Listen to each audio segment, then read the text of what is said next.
45. Five. Just like the number of our president. Yeah. Isn't he 45? 45. Who they are trying to impeach. Yeah. Which is interesting. In our note, you mentioned that.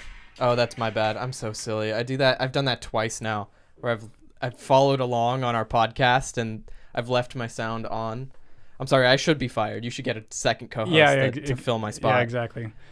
God, like these podcasts that have producers, I'm like, that would be so nice. Because again, we were just talking before we started about how I'm completely unable to multitask. Yes, I am such a man in this way. It's like I have one task, and if it's talking, and like it's why I have to like push the comments to the really far right because they pop up. You said you completely lose your train of thought. Well, our comments are already in the far right. If you get what I'm saying. Exactly. So yeah.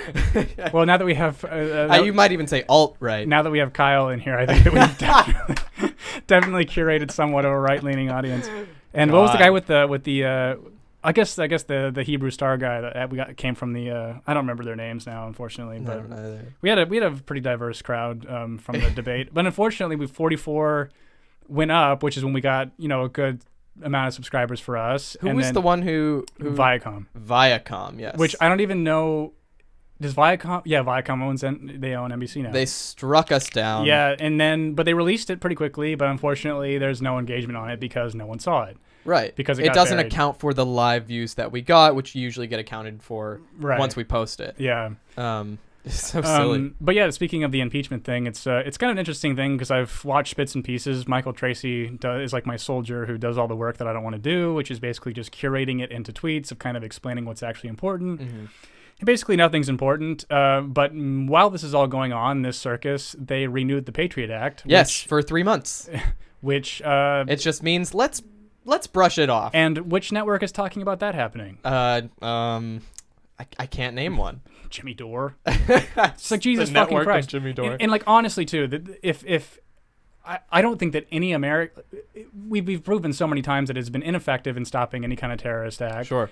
And all it did was make us give our rights away as citizens. Basically, it like monitors like your phone records. They monitor your internet too. They can literally. It gives everything. Gives them. They designate you as like. There's so many. So there's a really crazy part of the Patriot Act, and it has to. It's about like a FISA warrant, right? You hear that a lot. The FISA warrant. I forgot what the acronym FISA is for. Neon Oni is always so helpful with these things. Maybe he can check me on it. But this is the fucking craziest part about a FISA warrant, right? And this is how they got that George Papadopoulos guy, and probably how they got Roger Stone as well. So the way a FISA warrant has a thing in it, and it's called I think it's called a 2-jump or 2-step clause in it. So what that means is that if I get a FISA warrant put out against me and they're tapping my phones, then they can jump to anybody that I talk to and then anybody that they talk to. So if I called you, they now can wiretap your mother. Jesus, dude. And that's the Patriot Act. Yeah, very cool. Very cool. Very cool. And it's like very cool. So it's so obvious that like this act is so unimportant to the Democrats who like let this pass. Right, of course. Just because like they thought, this can wait another 3 months. We'll let it continue on. And so they renewed it, which also I think it included like some government funding. Of course, like they always lump things together, which is so stupid, and just shove it all into one. But the thing is, like they just ignored it because I don't know, maybe they think it's working or something, or they think it's for the greater good. And now in 3 months, it's going to be election season, and they're going to do it again. Of course. It's never going away. I mean, I think that people don't really. I mean, Edward Snowden is like the one who revealed it, but how much we surrendered of our rights as American citizens after that got passed. Yeah. Where he said it where you're never getting it back. It's they're never ever going to relinquish that control. It's just never ever going to happen. And but yeah, I really truly believe that this impeachment circus has a lot to do with just renewing that and not letting anybody notice, because I think that if they found it to be of any import, they would be talking about it, and they're not. Yeah. So very cool, very cool. Yeah. So I guess the big news and what's on the thumbnail. This is gonna be a fucking weird episode because we'll cover like just sort of topical news, and then I have this weird YouTube existential rabbit hole that I dropped down, and it's just I am in complete black pill mode. The second Sean got here, I fed him like 75 black pills. And fortunately he's immune, but I have black pill immunity. Yeah, but which I am so grateful to have inherited from I don't know what deity, but I feel very unaffected. Vishnu. Maybe it's like what you got Tulsi's gods working for you. Well, I think the coffee helped me get out because you definitely put me in a tiny bit of a slump. Oh no. But I am back to my normal self, everybody, after a good 15 minutes of coffee coursing through my veins. Good. But before we get to the existential thing, let's talk about the elephant in the room. Top tier candidate Kamala Harris. Top tier candidate Kamala Harris dropped out of the race. And, okay, so if you go back in our text messages like a week, you'll see that I predicted she would do it very soon. I remember that very vividly, yeah. I didn't think so. I think I disagreed with you, didn't I? Yeah. Yeah. I said maybe it's like wishful thinking, but I think she's going to drop out. So Because she's fucking tanking. And she did yesterday, which is amazing. I mean, thank you. Nia Noni says the FISA thing is the 2-hop rule. Thank you. I knew it was 2 something or jumping to some. Yeah. So 2 skip. 2-hop rule. 2 sachet. If you guys Google the 2-hop rule, it's the most terrifying fucking thing you'll ever read about. And you'll basically, I mean, when Trump was screaming about the Obama administration wiretapping him, he wasn't lying. And that is literally why George Papadopoulos got prosecuted. And I can't read that. It's a good comment, Ninoni, but I'm gonna just let other people read it. So I won't read that. but yeah, so good news. It was a great little victory lap for Tulsi. She tried to be graceful, but I think that she was probably kind of a little smarmy in the response. Vindicated. She was, Yeah. It just goes to show that there are no survivors once you're in Tulsi's wake. Okay. It's not because she's aggressive or like violent in any way, but it's like it's like a surgical strike. Exactly. Yeah, she is honest and concise. And I think that because of what happened with Kamala Harris is why when she had that moment with Warren, they made sure that ended really fucking quickly and didn't happen. Yeah. But I don't give her 100% credit for this happening. No. I think that a lot of it was that there was no platform. There was none. Mm. And so I don't really know what she expected. And then whenever I think that she's in such a bubble ideologically, and I think that her team and her campaign are bad, and they didn't really explain to her, look, this identity politics thing doesn't really work very well anymore. You have to kind of figure out other ways of going about this. Mm-hmm. Like, they should have thought about her prosecutor as a record. If you're trying to resonate with black voters, like, you're going to have to figure out how to explain this away. But no consideration was taken into that. And I think the kind of the nail in the coffin was at the last debate where she had Pete Buttigieg on something serious and didn't take the opportunity. But my celebration stopped really quickly when I saw this article. Oh, boy. Biden on whether he would consider Harris as a running mate. Of course I would. So, oh, God. There we go. That's all we need to read. I imagine that, dude. Because that's like a Obama administration tag team, basically. Exactly. Which is all he has. And it's why he's polling so high is because people still have this sort of... They don't really know about all the horrible things Obama did and created and, escalated our war. I mean, just so... the list goes on and on. Like, promises broken and everything. He just was not what we had hoped he was going to be if you were a liberal person that voted for him. I think Nia Noni was in the right when he was probably a Ron Paul stan during that time, who I think had very similar ideas to Tulsi, which is probably why she'll, not win. So I don't think she's going to go away. I think that this is what's going to happen. Who knows what the fuck's going to happen? It's like Trump really skewed any sort of idea of what reality is with polling anymore, and basically how fucking useless it is. I made this comment to you earlier, though, because I have this theory. I've been kind of looking into... So Pete Buttigieg and his polling numbers are mind-boggling to me. I don't believe them. Yeah. I don't understand them. We were just looking at it on Twitter. So he has twice the amount of followers as Tulsi Gabbard, but doesn't get nearly the engagement that she does on anything. Mm-hmm. Same with Instagram. It's like he doesn't really... His social media presence is not high. I find it very unlikely that middle of the country boomers are into a 30-year-old gay man who was the mayor of a town that no one could find on the map. But I was looking into what he was doing in the Middle East, and I truly believe that Pete Buttigieg is some sort of intelligence asset. I really do. Yeah. And I think that Go on. he is the I think that he is, because Warren has now tanked for whatever reason, and I think that they know Joe Biden is mush, but I think his polling high is legitimate because most of this country doesn't really engage very much, and they recognize his name, and that's all it really takes. So when they're calling people on landlines, they're just like, oh yeah, I remember Joe Biden, I'll vote for him, yeah, sure. And so, but there's no, and I think he's straight. I don't think he's actually a gay man. Yeah, I think this was actually maybe a Tim Dillon tweet. He tweeted about, I think like the biggest conspiracy is that Pete is not actually gay. I mean, nobody's actually proven that he's gay. Yeah. So the only way for us to personally prove that he's gay is to invite him over. See what he thinks, you know? Well, yeah, if those people I met recently, I think, didn't actually want sexual favors from me and would have actually been friends with me, they said I would have the opportunity to meet him. So it's almost happened. And of course you went and met those people without me, who would have totally, completely secured our spot at the next Pete Buttigieg VIP box seats at fucking some That's true. drag show. You are the cute, funny one. Thank you. Yeah. Thank you for acknowledging that.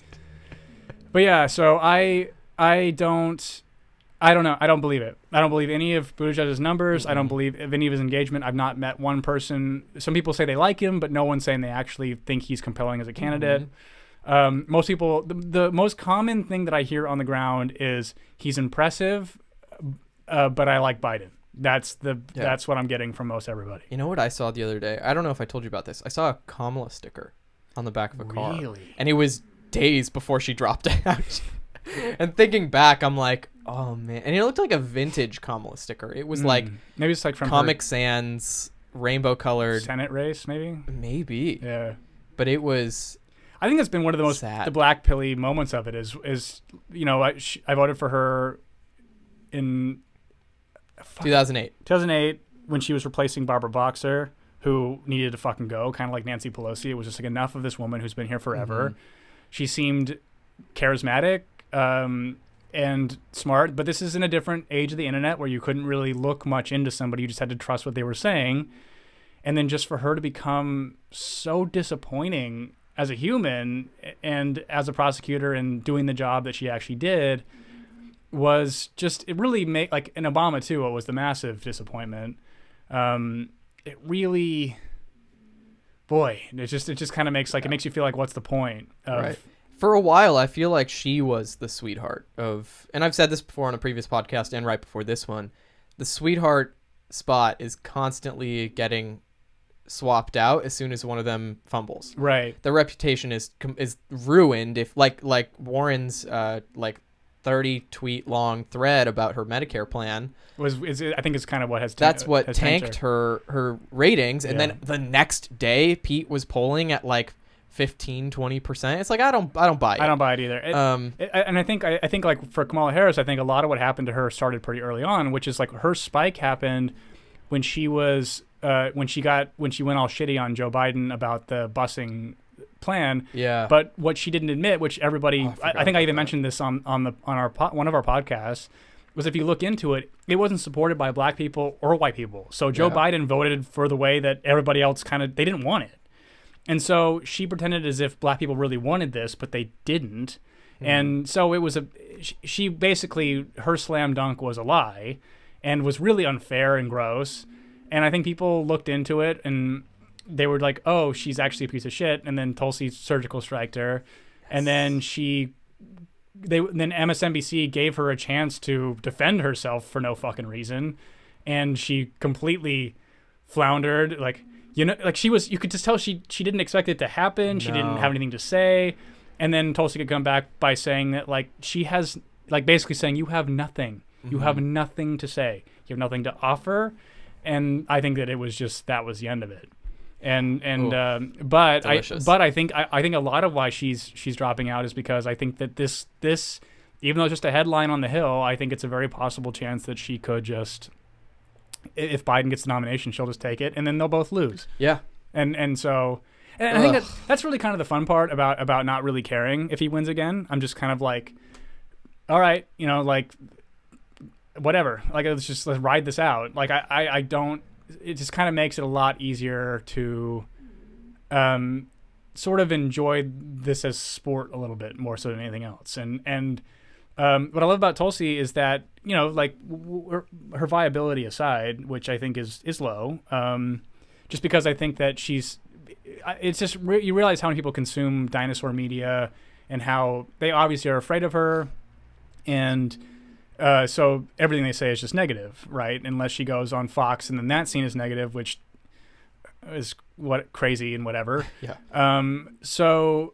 But whenever she does long form interviews, like someone like Rogan who gets a massive audience, she's just kind of this radical truth teller, where it's 3 hours of just absolute honesty, where she, and to quote her, said tech companies are too fucking big, is the way she said it. And I'm like, God damn it, to hear a presidential candidate say fuck number one feels so good. She talks like us. Yeah. She talks like a normal fucking person. Oh. And it feels spicy, really nice. It just cool it, Jordan. Yeah, this is traditional media right here. You got to be careful. Can you read Neononi? Yeah, Neononi says, a 70-year-old Christian woman, wife of a cattle farmer, told me that she thinks that Pete is the only one she'd vote for. I think the Dems have gotten so nutty that boomers don't care that he's gay. I don't think boomers, I don't even think conservatives care much about gay people anymore. So maybe, I mean, like, maybe this is my California blind spot, because I don't think a lot of people here are enthusiastic about him, which is kind of interesting.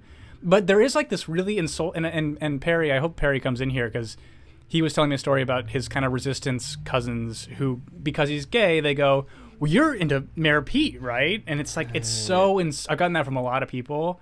And it's like, what? Because he's gay? And very similar to how insulting it was that people thinking that Kamala Harris, because she's half black, would resonate with Southern black people. It's like, no, she grew up in Berkeley. Yeah. She's not what they're looking for. Their only other option to like patronize black people is Cory Booker.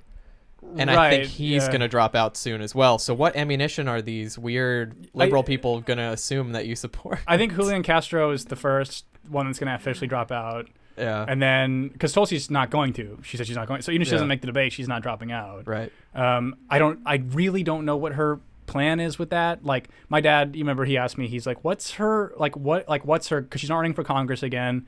I don't know what she's doing. And I've said to you, like, if I'm going to give her criticism, because I probably should, because we just have fangirled over her so much, is we export two things in this country: weapons and media. Mm-hmm. So Trump has been great for the media, like the best thing that's ever happened, and the great thing for selling weapons. He sells a shitload of them. So if she were to defund the military-industrial complex, which is a pipe dream, what's going to happen to our, like, number one, all the jobs, and then also what's going to be our export? So that's the one. I had considered this, but hadn't really formulated the thought clearly. Mm-hmm. I would have insisted on asking that question at the town hall if I'm hoping she comes back, because I really want to ask her that question. And I think it's a really important one.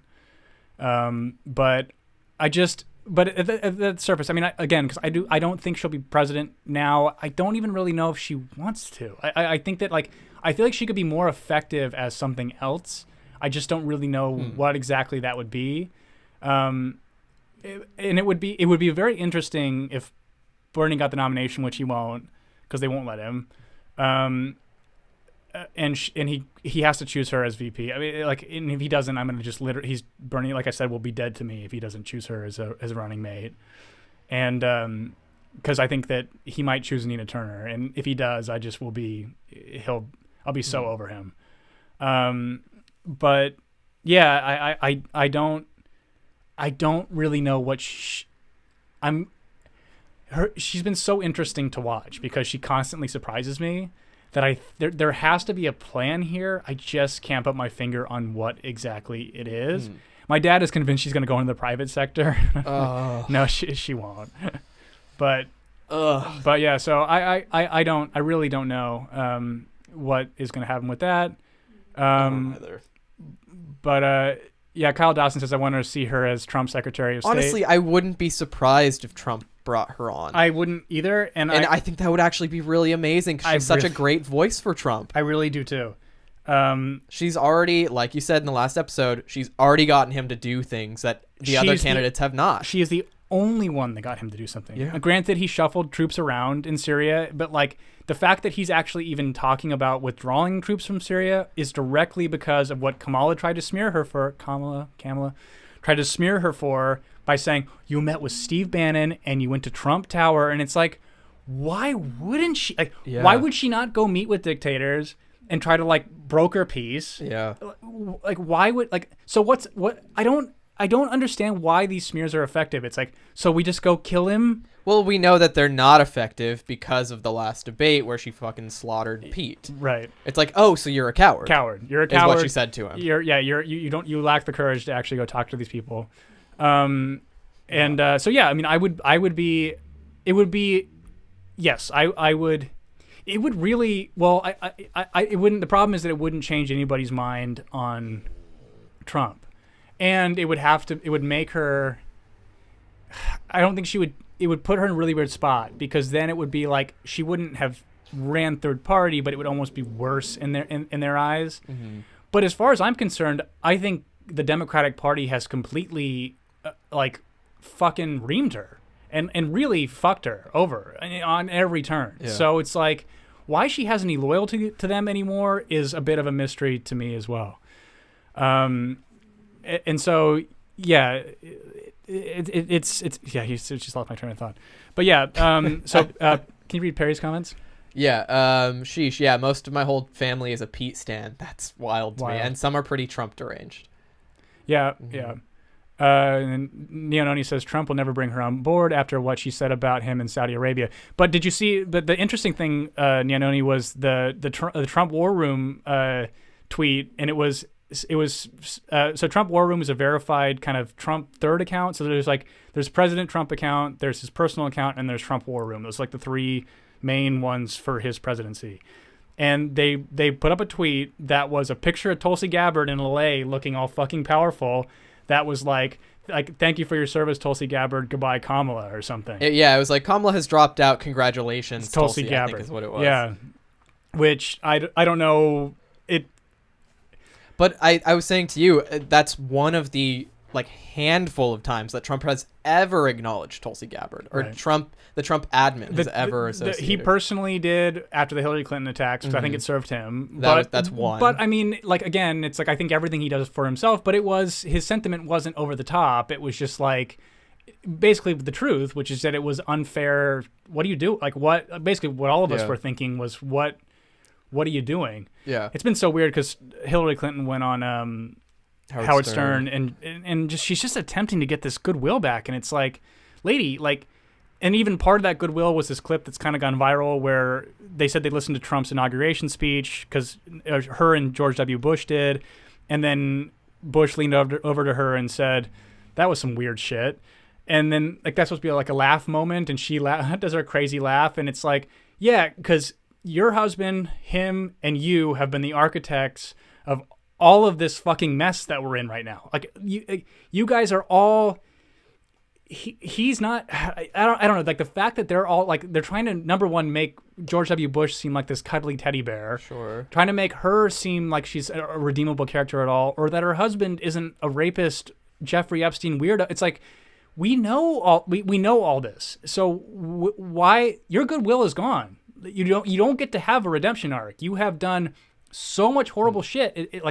I really don't understand, but it seems to be resonating with people, which is totally mind-boggling to me as well. Mm-hmm. But yeah, I don't think the very simple reason why I don't think that she would do Secretary of State for Trump is because just like beyond what he thinks of her. Is just that it would be worse than her starting a third party. Sure. For her reputation, which is already not very favorable to the DNC, which then convinces the general public, unfortunately. Mm-hmm.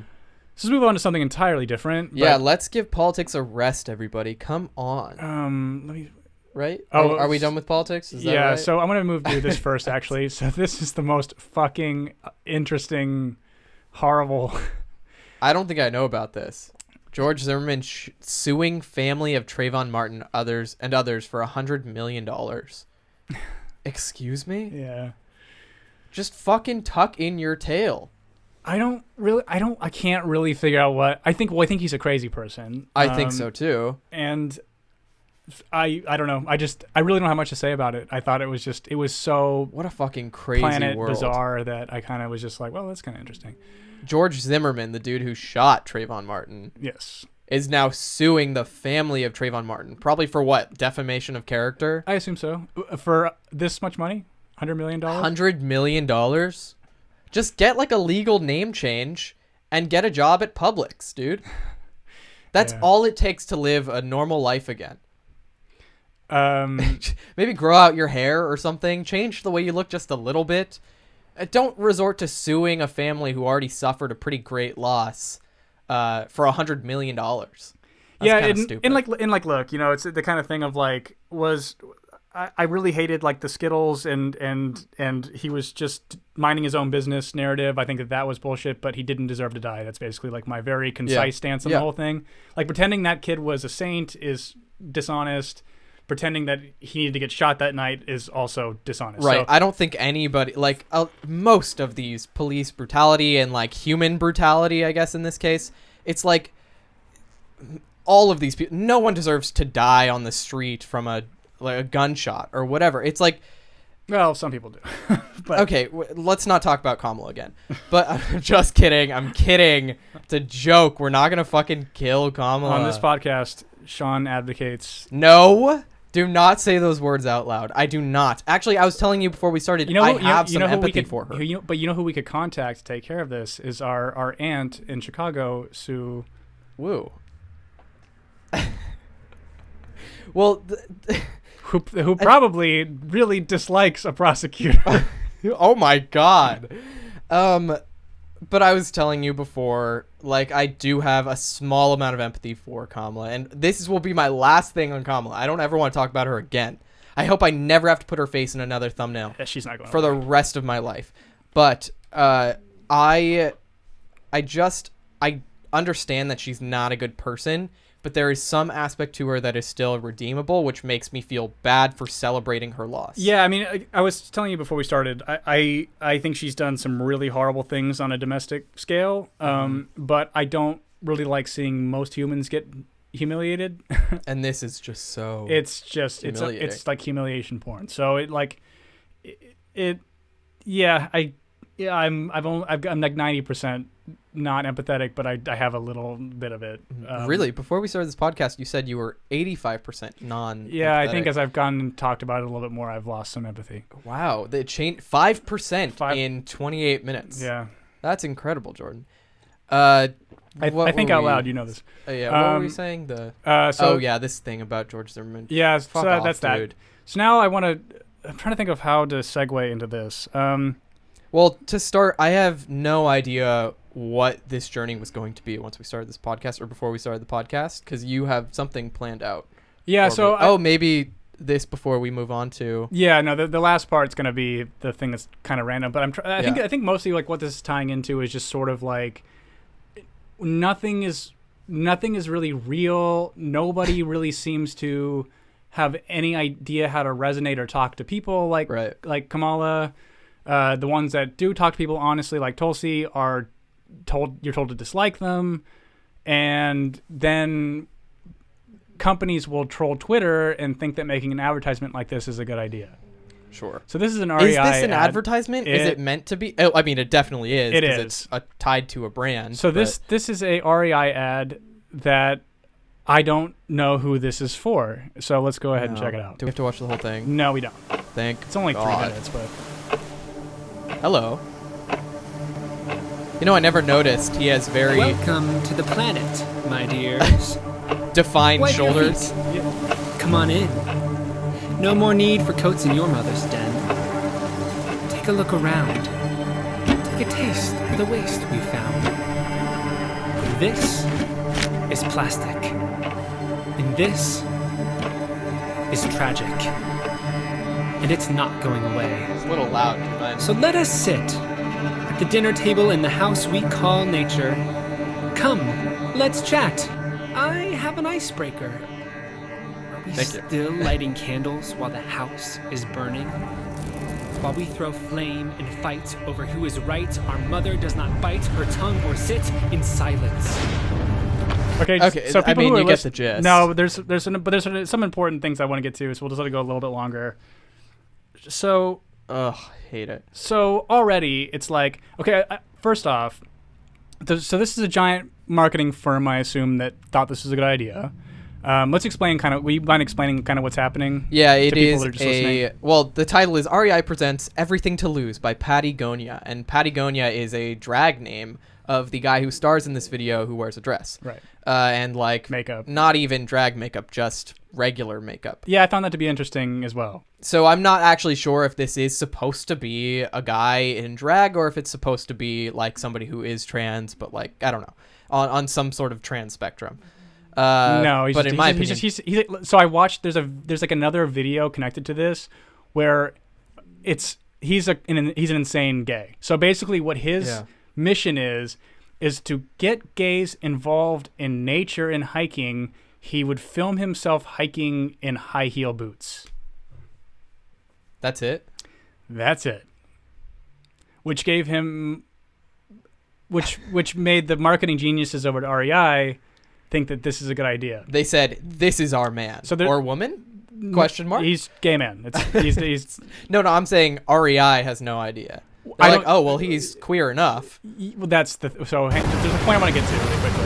Oh no. Mother Nature's hella pissed. All right. So what I love about this Gross. is we have gone so woke that we have replaced Mother Nature with a gay man. I'm sorry to think that the TERFs are right. And a woman being Mother 'Cause they would be Nature mad. made sense because they give life. Mm-hmm. They have a womb. They keep things warm. It's like, but we're so woke now. A drag queen is Mother Nature. You see, a woman knows when she's been told. When the men in the boardroom think she's being too bold. Okay, so that had to get thrown in for Of some course. So this is an ad about not putting plastic in the ocean, and now it's about women's empowerment being dictated by a fucking man. Like this is like post woke. I don't even really know what to call this. It has everything, dude. It's got a gay man in a dress, also wearing makeup. Right. It's got environmentally friendly stuff. It's got dresses made of trash. It's got women in the workplace. Dude, it's every single mark except for people of color, which I'm not sure where they stand on this video. So REI, you're missing something.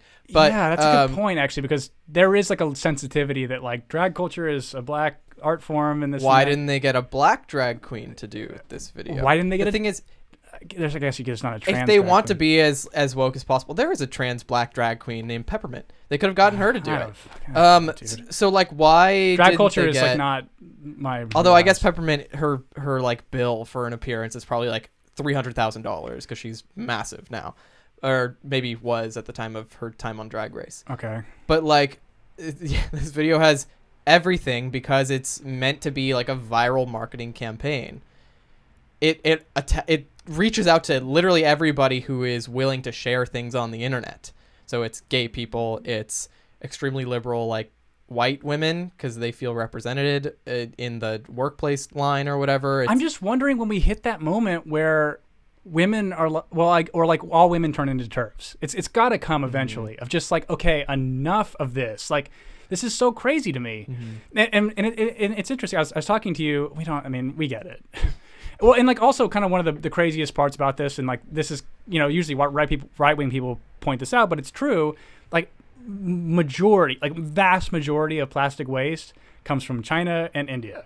It's like we are not the problem here, but it's like in terms of like we are the most vocal about being environmentally conscious, but the places that actually need to change will not. Well, in fairness though, it's not in fairness. In different credibility, it's companies like REI and Patagonia and that outsource all of their production to China and India because it's cheaper, but they don't care about the environment, so it gets polluted. Yeah. But really, the money comes from REI and Patagonia and all these other fucking... It's like Beyonce's talking about women empowerment and her clothing line being made by women who are paid less than living wage. It's it's like in other countries. Burn it down, dude. That's end it. Or just have stop discounting the people that are telling the truth about this kind of stuff. Yeah. But yeah, there's another thing about this that I wanted to mention, and now I'm forgetting what it was. Before we move on. Yeah. Shit. Gosh, now I don't even know. Well, I mean, I can kind of. There's such a weird thing going on. So like the Charlie's Angels movie fucking bombed. It bombed. It didn't do very so well. hard. It made $4 million opening weekend. I think it's made $40 million under a $51 million budget, and it's already out, like almost out of theaters. What happens? Who pays for that? Missing $9 million. Nothing. I mean, the studio will just count it as a loss and probably write it off on their taxes. But I mean, basically. But there was just so much about it. It was the way that it was marketed, and like it's like what I was saying. So I watched the new James Bond trailer, and I would play it on here. We'd probably get copyrighted. But so they kind of the original snafu was that they're gonna have like replace James Bond with this black woman. She's in the trailer, but I don't understand why they keep writing these women characters as like this chip on their shoulder, kind of rude, shitty, like.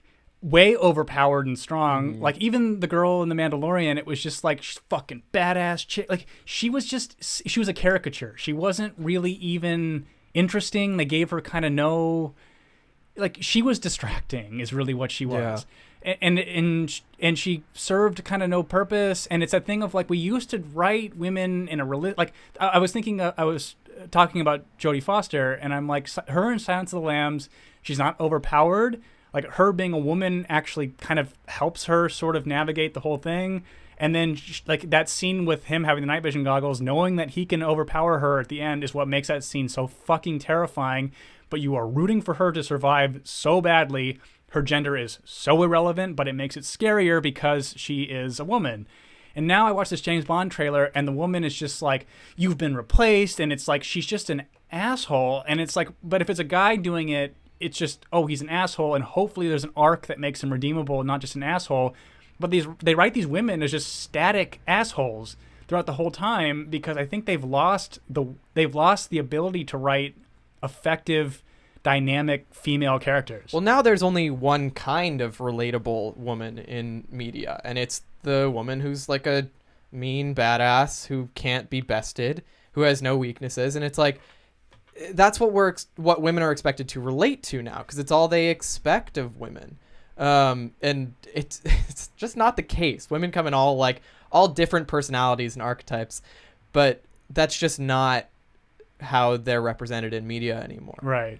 There have been pretty fucking cool women in movies and TV and stuff for a very long time. And they're acting like it's this brand new revolution now. And but the thing is, it's the only woman we get in media anymore. Is that one archetype always? Yeah. And so anyway, that was I guess my tail end of it. And remembered what I wanted to say. Oh, good. It's like, do we need another white gay man telling us how to feel about the environment?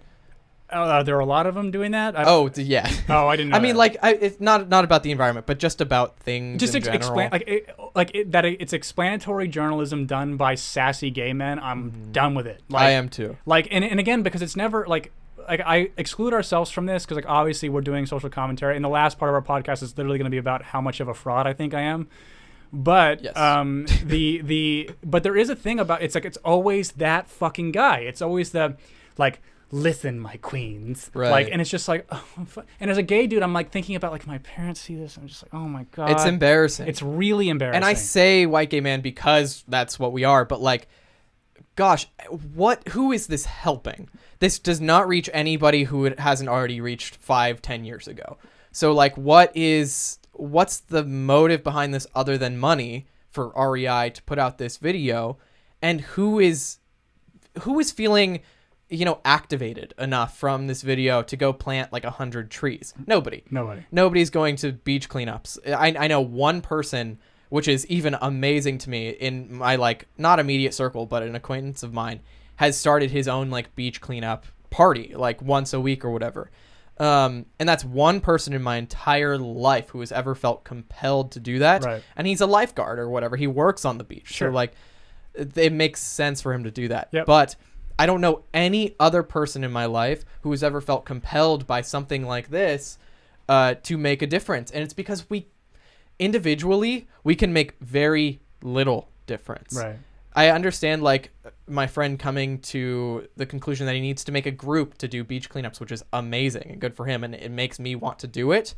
But me picking up 5 pieces of trash, which I will pick up litter on the ground if I see it, but me picking up 5 pieces of trash is so minuscule in the grand scheme of what these companies are doing to our planet that we're not the ones who can change that. It's the elites Right. that make these videos. How much money went into the production That could have been spent in a useful way. and right. all of that trash? I highly doubt all of that was already on the beaches. Right. I imagine they planted so much trash. He was even wearing trash. That's like one of the top comments is on there is I hope you guys clean up the fucking beach after you made this video. Imagine how much waste went into this video. The fucking craft services, all the water bottles, all of like the production team, everybody who's like using all this electricity or batteries to, like, come on, do better than a stupid pandery video. Or I mean like what's also so crazy about it is that so like the name that they chose, Patagonia, the brand Patagonia actually is one of the most ethical companies that's ever existed. Yeah. Like their shit's fucking expensive, but it's for a good reason. Like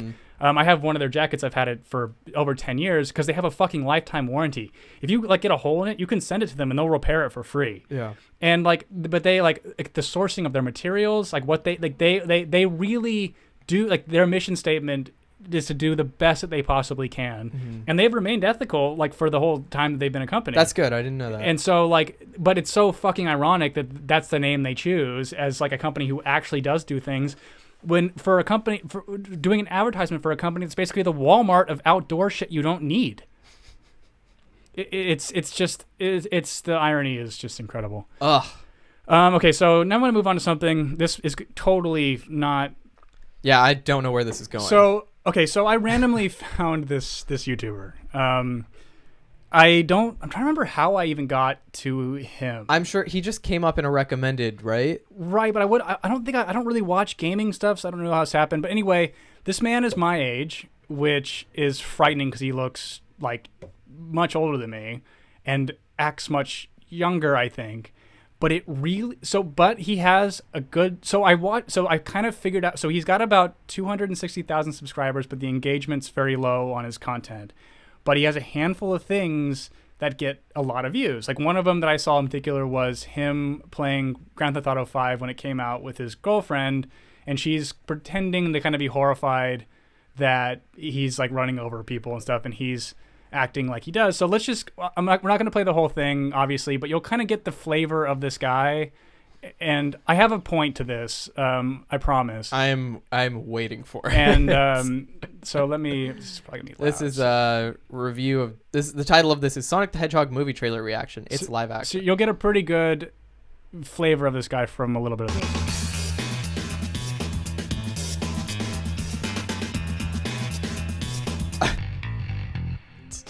You like my hat? You like my hat? I have a hat and I'm fat. And what's up, everyone, and welcome to the Educated Gamers Podcast. Oh, God. Oops, shit. Oh God, I'm so sorry. All right. Okay, so the first thing I want to point out is there was a level of desperation here that wasn't even annoying to me. It made me kind of like sad and also instantly really insecure.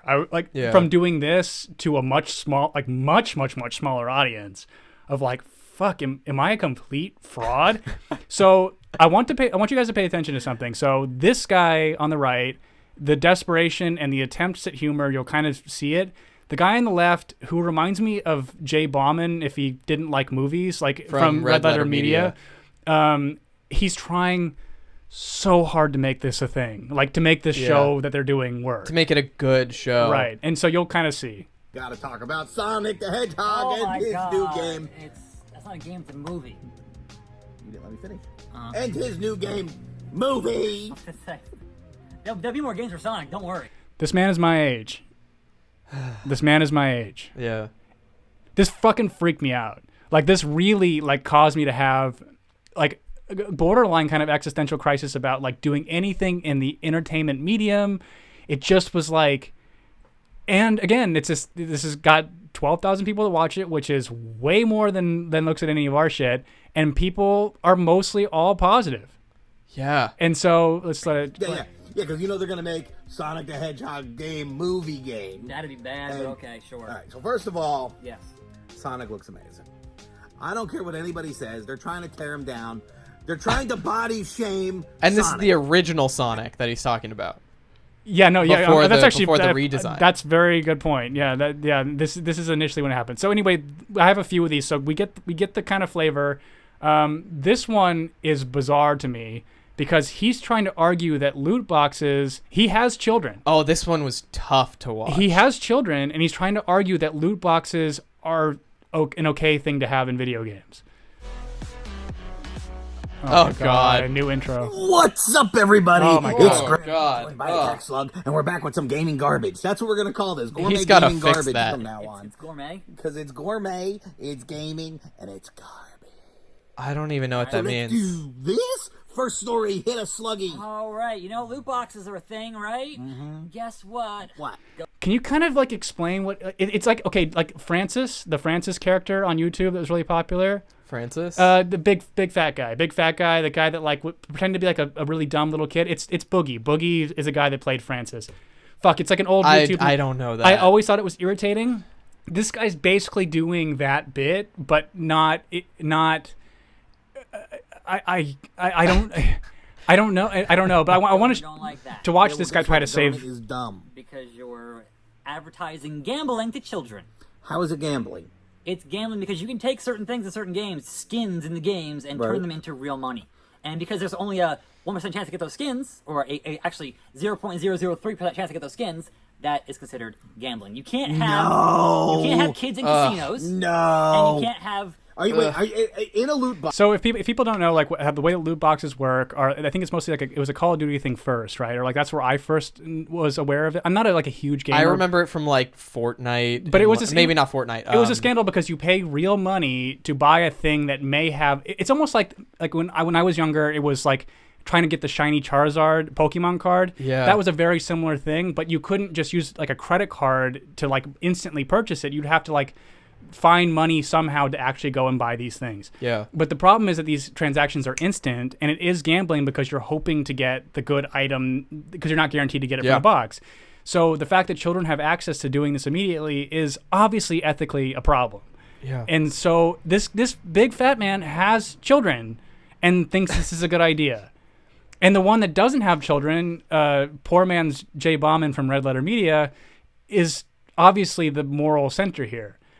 Box. Just because you can sell something for money doesn't mean it's gambling. Yes, it is. Bullshit. Because there's a fraction of a chance to get that thing in that box. So? You Exactly. usually get garbage. So? And Unless you're winning real money, 1 in a it's million. not gambling. But you turn it into real money. So? That's the same you can turn thing. anything into real money. I could turn my asshole into real money. Should I not Gross. be allowed to have it? I'm No. saying- Like, so I mean, are you guys kind of getting the picture? So, again, for anybody that's kind of just to keep up with what happened to me here. So I went down the rabbit hole of watching this guy's videos, and it really gave me a deep existential crisis about doing this, of just like, are we this? Are we ever this bad? Because if we're this bad, please, for the love of God, someone tell me, because like this guy doesn't really seem to have any self-awareness. But it hurts, like, especially because he's my age. It like hurts me to watch him perform this badly. Yeah. It's just like, how the fuck are you this bad? Well, as somebody who knows you very well outside of this podcast, I don't think you're performing per se. I think this is you. Right. That's not him in real life. So This is you in real life. this gets really interesting, right? So I want to do one. Yes, I mean like slightly a bit more exact And same, but like generally like what we end up talking about when the podcast starts is what we were already talking about before it started. exactly. And also we don't really, we used to plan things out like this. We don't really do it anymore. Now it's more like we'll start with a thing and then just see where the fuck it goes. But it really fucked with my head because again, this guy is my age. Like you said, how many channels does he have? At least 3. And He has a wrestling channel, this channel, and a like a larger channel that I think is some kind of like vlogging channel. Interesting. Okay, so I actually have the vlogging channel, and it's gonna, but it's what makes this interesting. Yeah. So this is another one. I gotta make sure to do this. Yeah, because he's weirdly loud. I think this is the one that I saved this one for a reason. I'll try to figure out why.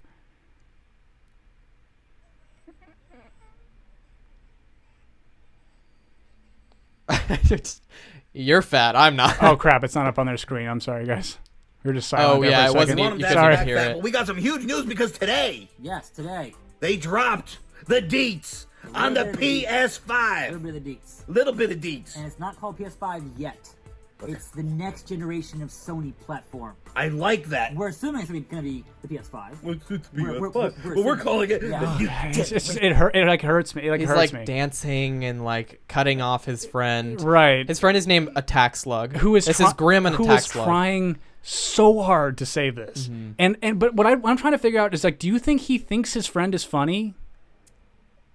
Just like, does- does does- Attack Slug think Grim is funny? Does Jay Bauman think Fatty is funny? Is it like No. no. But why would he do that? Like why would he subject himself to this unless he's exploiting him for the audience that he has? Oof. Oh, ouch. I don't like that. But there is no one other than small children, which is where the redemption arc is about to come in, that would find this man amusing.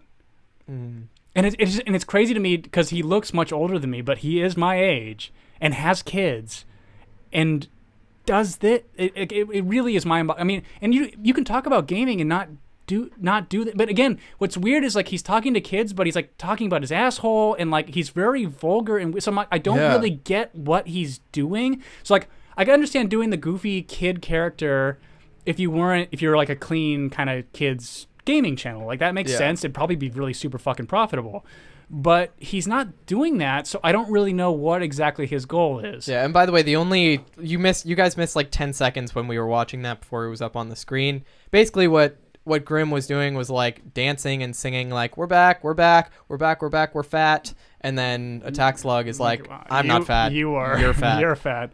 That's just like Fast loads, I know. I have. The load time. You can ask any girl I've ever been with. I have a very fast Yeah. load time. See? Like, Whoa. yeah. So, this thing, instead of your standard... Like so and again, he's overreacting to his own joke. Exactly.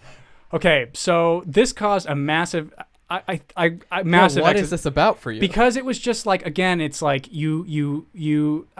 this is somebody who doesn't have imposter syndrome at all. This is Dunning-Kruger, but it's working. I mean, he's getting engagement, which I think is what makes it worse. Is kind of that YouTuber sort of narcissism we find that's stronger, I think, than any other medium I've ever seen. But then I found this video, which was really interesting. So it made me kind of see something that I don't really know what to make of it. So let me move our thing out of the way here. So let's go ahead. Yeah, it's muted. Put Rob Fury through every one of these weapons. So he's an amateur wrestler, so just like, I know this is long, but just go on this little journey with me for a second for the beginning. Right now, Tubby's gonna drive me up to greet the crowd. Let's do this. So he's got a camera. He's kind of vlogging himself for probably another thing that he's doing. This is him at some amateur wrestling event, and he says he's gonna go greet the crowd. Right? On in.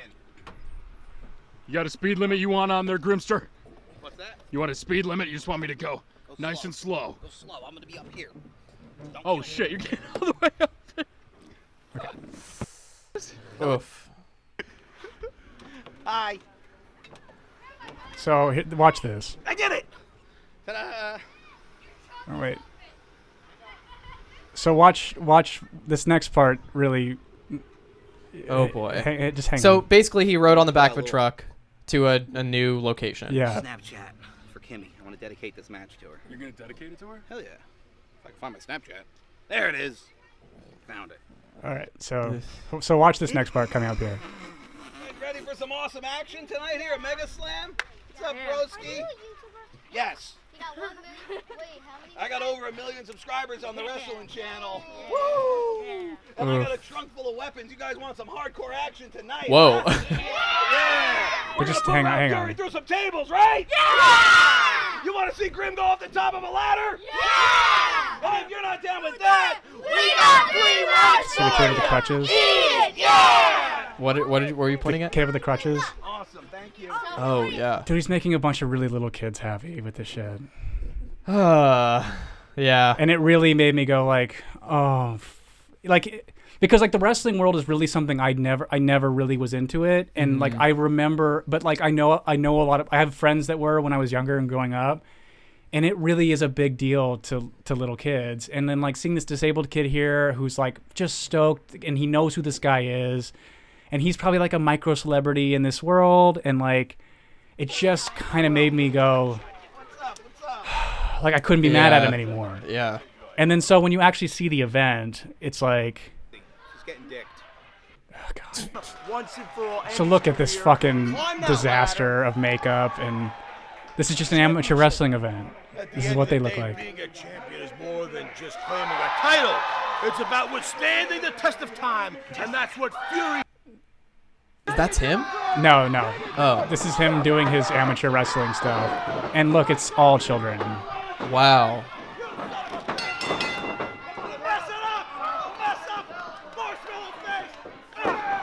It just made me, I don't know, man. Like, do you kind of see why I got deflated? Yeah. I was just like, I was so mad at him. I was so angry and just like, and then I'm like, oh, this is a part of the country I forget about all the time. Yeah. It's just like, and I was having this discussion with my friend this morning of like Trump is this.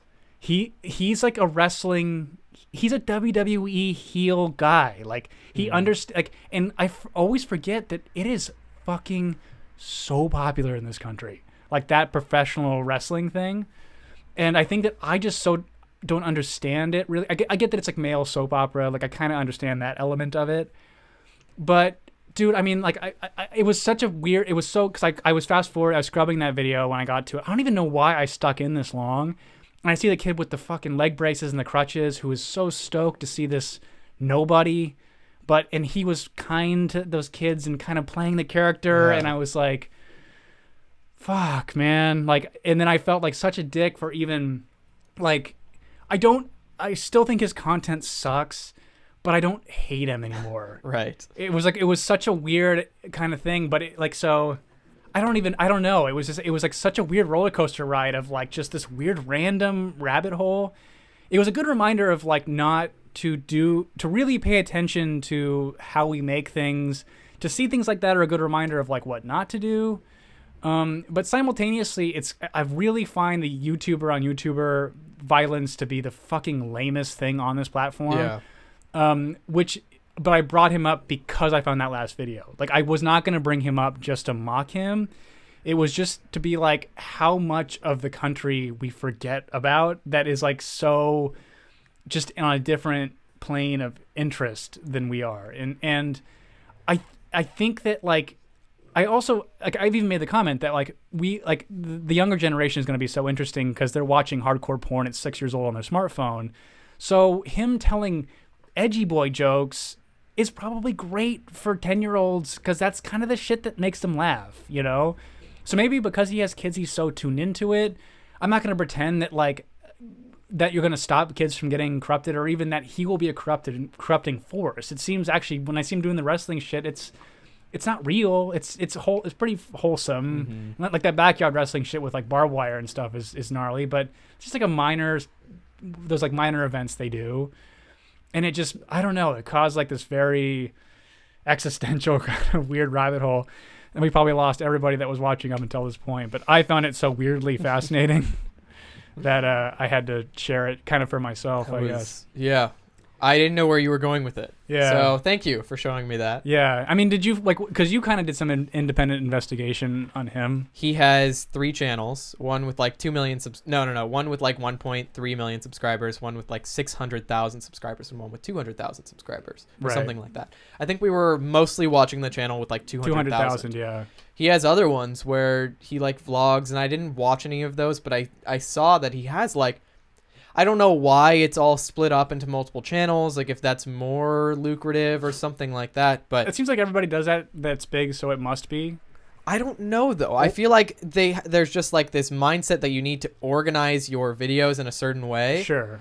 And I don't think that's true at all. I think like some videos will do better than others, but if you are proud of it, it's not going to be a stain on your main channel. It's just going to be like another video that somebody can watch if they're interested. Right. Yeah. I think that it's like, I think it's like if you're going to do two different genres of thing, like to say that like, so we're like culture commentary, but if we like did music or something, Yeah. make another channel. Of course, but I feel like his things are not very. They're all kind of the same, similar vein of him playing. And like that also character. his audience stays the same too. Right. It's like, yeah, pro wrestler fan or amateur wrestling fan kids or kid fans, and like young gamers probably overlap a lot. Oh no, for sure, absolutely, yeah. And like even like a lot of his videos, I didn't watch most of It's them, hard. but It's really hard. But a lot of his videos on I think the wrestling channel are like action figures, or maybe the toy channel are action figures doing wrestling. Yeah. And it's like, so this is also like a branch of gaming, like action figures and like toys and gaming, which is his like Grimm's Toy Gaming Show and Stuff is what the channel is called. It's like, I don't know. Kappa is really gonna fuck him over. Have you heard about Kappa? I don't know what that is. So it's like a new like federal law that's being applied to. Oh, where YouTube. you have to decide whether or not your thing is for kids or not. Mm-hmm. And a lot of people are like overreacting to it. I think somebody who made like a very good... I just put no for our channel. It's not. And Right. that's the thing. So like there's a distinction between what's kid friendly and like made for kid, or excuse me, there's a distinction between what's made for kids and what's kid friendly. And I think like it is obvious when something is not made for kids. Right. You go to like that, what is that YouTube channel that makes all those songs for kids that's like from India or whatever? Oh yeah. Where they make like animated videos Yeah. with songs for kids, Yeah. like how to take, like taking a bath or going to the doctor, Right. having the flu or whatever. And they're like weird non-human animation. Well, they're humans, but they're just they're like like weird. Weird, yeah. That is obviously made for kids. What I find to be odd though is it needs to be like less of just a giant blanket where it's like Yeah. like my niece who's 4, I wouldn't want her watching someone that I think a 10-year-old could handle. You know what I Yeah. mean? So it's like it seems odd of like, to me, like when they say not for kids, I think of her age. I'm like, no, I wouldn't want her auto playing one of my videos. Mm-hmm. A kid who's 13 probably wouldn't be interested in what we're talking about, but could handle saying Yeah. fuck, cunt, piss, shit. I mean, it would be fine. Like it wouldn't. They've heard this shit at school. It's like it's not. yeah. But Somebody who, sorry, go ahead. No, I didn't mean to cut you I'm off. done. Okay, well, somebody who like had a pretty good thread on it is the guy from Game Grumps, Aaron Hansen, who I adore him, and he just recently posted this cool documentary about like a Soviet game, a game that was made during the Soviet times in Russia. But that's beside the point. He made like a pretty good thread on this, and he's a YouTuber, so he makes content that's mostly like for like adolescents, like 13 and up, but his content is suitable for kids like 10 and up ish. Okay. But it's not necessarily made for them. Like a lot of their comedy is like darker, or like it addresses pretty like adult stuff. But he had like a pretty interesting thread on it, and I think it's important to go read that. It's Ego Raptor on Twitter, but I don't know how long ago it was. But just basically it's like all these YouTubers are overreacting, and some of these YouTubers who are overreacting are doing it on purpose to garner more support for their channel. Right.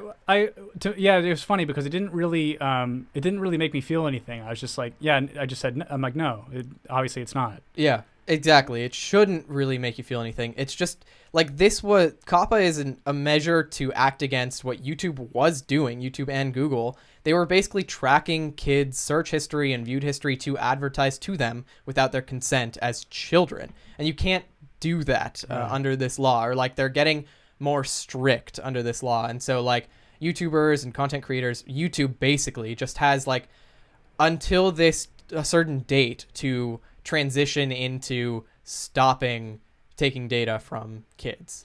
So if you, because they have like a YouTube Kids account, right? Mm-hmm. So if a kid was on a YouTube Kids account, it wouldn't get advertisements, but could only play certain types of videos. This will take time for this to happen, but that's the world they want, I guess. but they still, I mean, that is kind of a crazy concept that like like even Sesame Street, they'd run advertisements. Like, what the fuck, you know? Right. It's weird. Like it's almost like become a consumer now. You know, it's like very Right. dystopian.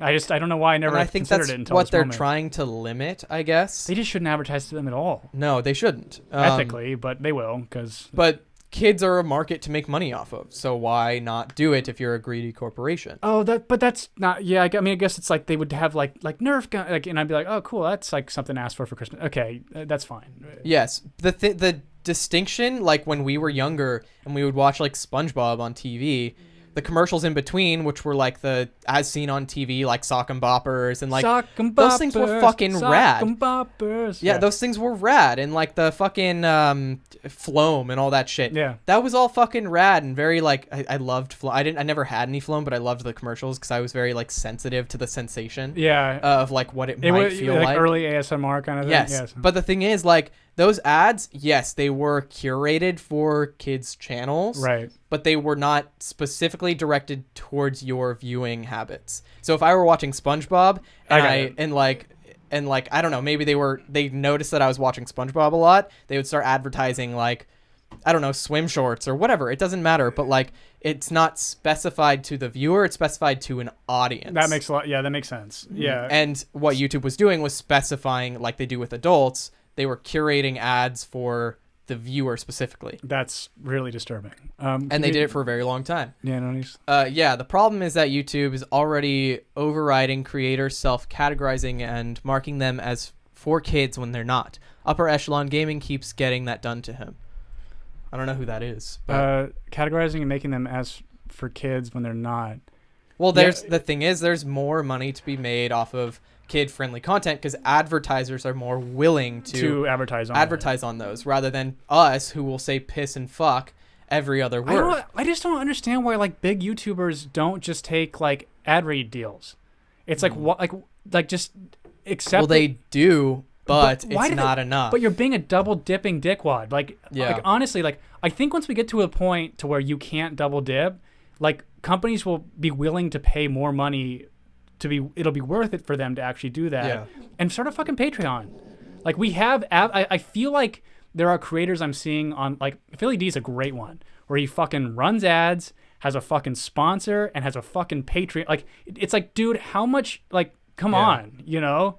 Yeah. Like I don't, there gets to a point, like, again, it's like, I get it. I'm sure if I saw that much money rolling in, it would be hard to start saying no to some of it just because of my fucking ethics. Like it's easy for me to flex that now, but there is kind of a thing that makes me really uncomfortable about. Hard to say yes to it. You mean? It would be hard to say that I wouldn't do it. Is kind of what I'm saying. Got it. Like I'm not gonna in good conscience make that statement. Like I'm some good person. Yeah. But like if I saw that much money rolling in or needed it or whatever. But there is something about he's a really good example of just so much dipping and everything, and it's like. And like we even saw with the scandal with what was that therapy ad he did? Yeah, that got him almost BetterHelp. canceled. Yeah, BetterHelp. Yeah, because like that was so obviously like he didn't really research the well, he fucking advertiser. was like one of their like large funders, and like they work out of his building. I mean, there was a lot of explaining he had to do there that he did not do. But I honestly, after the Covington thing, I haven't watched. That was so embarrassing. I like unsubscribed after that, but. Like also I was starting to feel like I don't want to know who Liza Koshy is or any of these. I don't fucking care about like, or even like Lily Singh really. I mean, I'm like, that show sucks, but I just really don't care about her. She could exist or not. It's of no consequence to me. I think that Drew Gooden video of her show just like really summarized how it feels to watch nobody her stuff. can be watching that show. I mean, it's just gonna go away, and it is. But they've like he said in the video, they've recorded so many episodes in advance. Probably because it costs nothing to make it. Yeah. It's an audience of like 25 people or whatever. And he says, Are you saying that I'm a sucker for dropping hundreds of dollars on my Philip DeFranco pillowcase collection? Yes, that's absolutely what we're saying. Beautiful bastards. Yeah. Whatever the fuck it would say. I can't. I'm actually getting really tired of, and I know the irony is not lost to me, but just like really like political commentary channels that aren't like.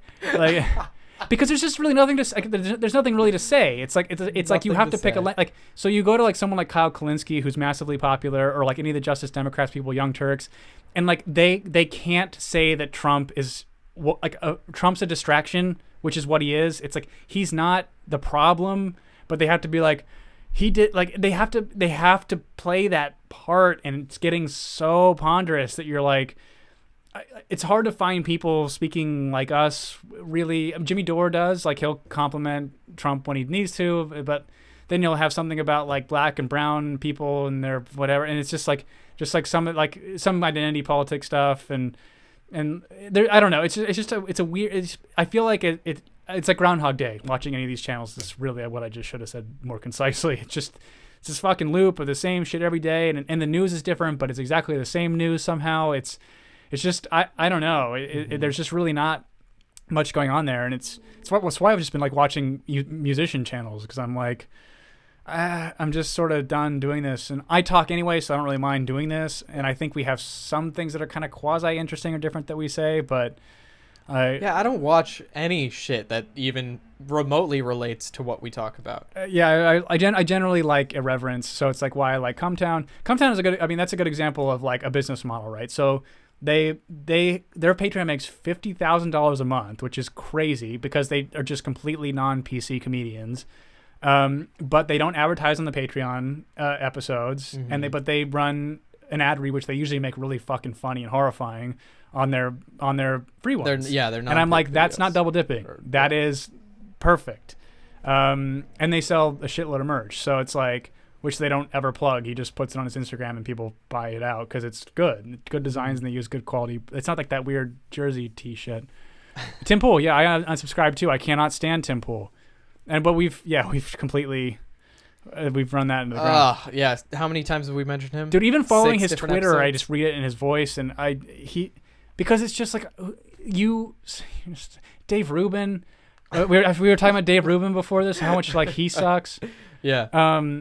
Like the liberals are just going crazy, and it's like they're too focused on making sure that everybody's a gay POC, and you they know, can't secure our schools. It's I'm like, still a shut liberal. Up, dude. No, you're not, Dave. You're a fucking conservative.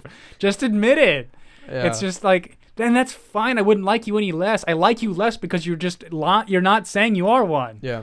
It's like you fucking do tours with Charlie Kirk, you fuckface. It's just like, God damn it, man.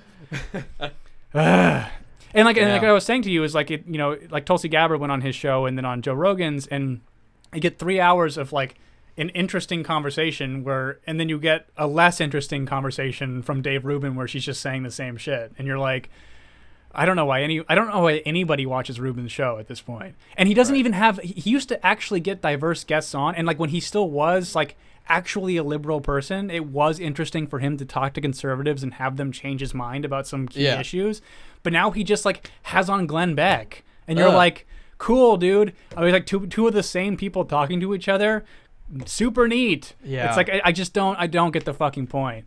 Very exciting. Perry Allen says Tim Pool's the definition of dipshit. Maybe he's talking about fucking Rubin. Rubin is, they're just all just so terrible. And so, and again, it's like I think that like corporate money has infiltrated these kind of organic YouTube spheres. I've said this on the podcast before, and I think Tim Pool just is liking the money he's seeing from like focusing on one type of content, and he's so like algorithmically focused that his content is just like basically like a teleprompter version of like Andy Ngo's doughy life. It's just stupid. I don't know. I don't care about him either. It's like I don't know.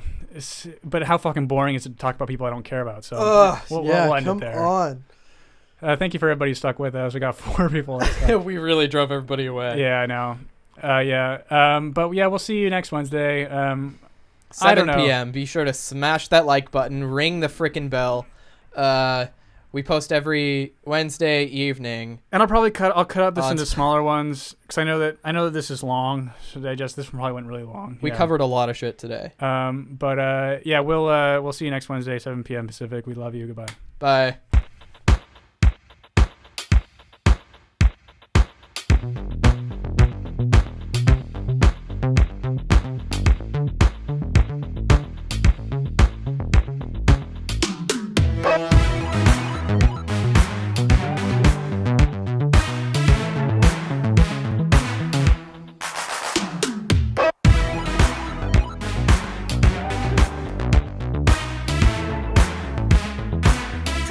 basket.